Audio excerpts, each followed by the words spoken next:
Have you ever noticed something strange? Right when something good is happening in your life, a voice appears and whispers, "Are you sure you deserve this? Are you really good enough? Why you?" That voice has a name. It's called the inner critic. And if you're anything like me, she has been sitting quietly on your shoulder for years. Hi everyone, welcome back to The Woman Next Door. I am Anukriti. If you're new here, this is a podcast for women in India juggling careers, motherhood, dreams, and trying to figure out who we are in the middle of it all. And today, I want to talk about that voice. The one that questions you even when things are going well. The one that shows up not when you fail, but sometimes exactly when you are winning. I am 35 now and I started this podcast only a few weeks back. To be honest, I should probably have started this long time back, but I didn't. And the reason is sitting right there on my shoulder. My inner critic. When I was younger, there was this show called Lizzie McGuire. If you remember it, Lizzie had this little animated version of herself that would pop up and say exactly what she was thinking. As a kid, I loved that idea. Having a tiny alter ego guiding you through life. But the version I got was a little different. My inner voice also shows up on my shoulder. But she is not wise. She is not encouraging. She is just mean.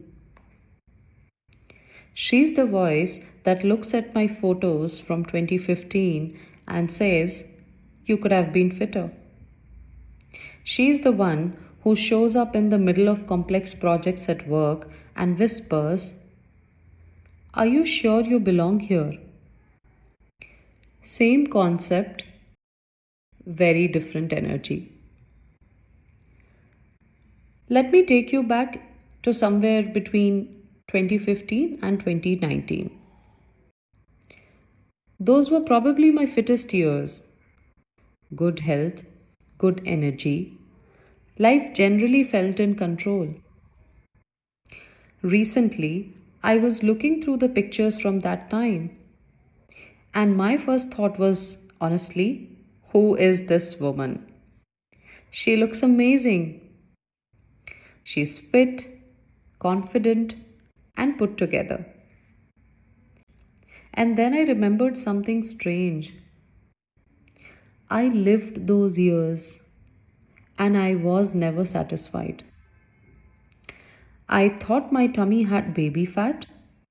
I thought my cheeks were too full. I thought I needed to lose just a little more weight. I should tone a little more, fix a little more. And I was at my best, and I genuinely could not see it.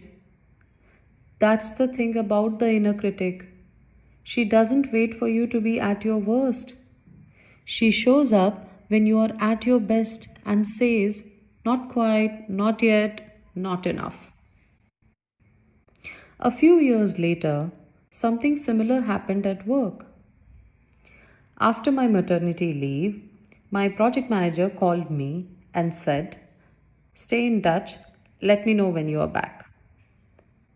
When I returned, I was placed back on the same project, actually in a slightly senior role. This was a complex project, something I had already been part of for more than a year before I went on leave. You'd think my first thought would be gratitude or confidence or a comfort that it's the same territory I'm going back to. But it wasn't. My first thought was, Why are they bringing me back? Shouldn't they have found someone more technically superior? Here's the funny thing though. My role in that project isn't primarily about technical expertise. It's about the functional understanding,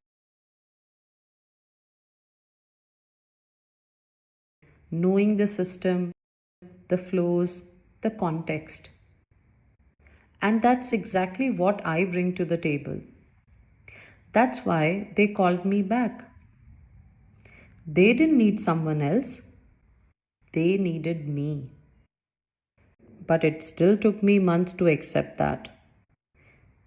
And it has taken years of showing up, years of delivering, and still quietly wondering if I was enough.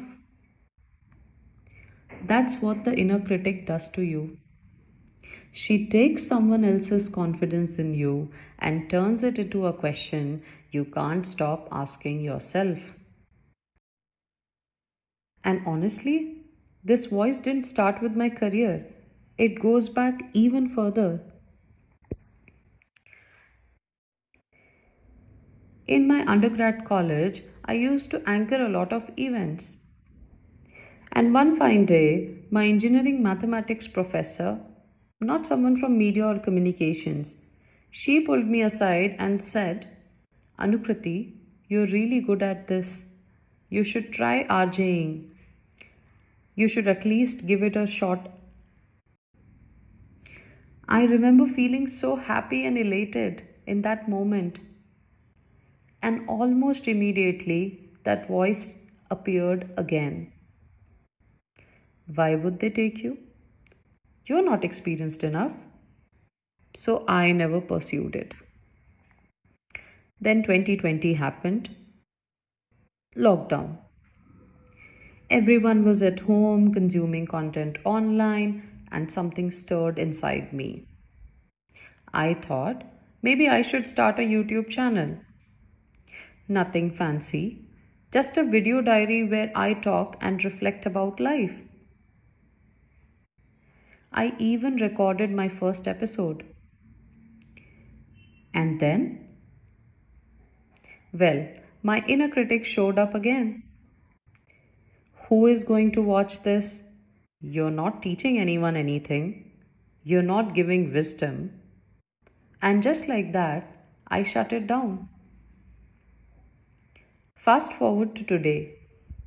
I'm 35 now.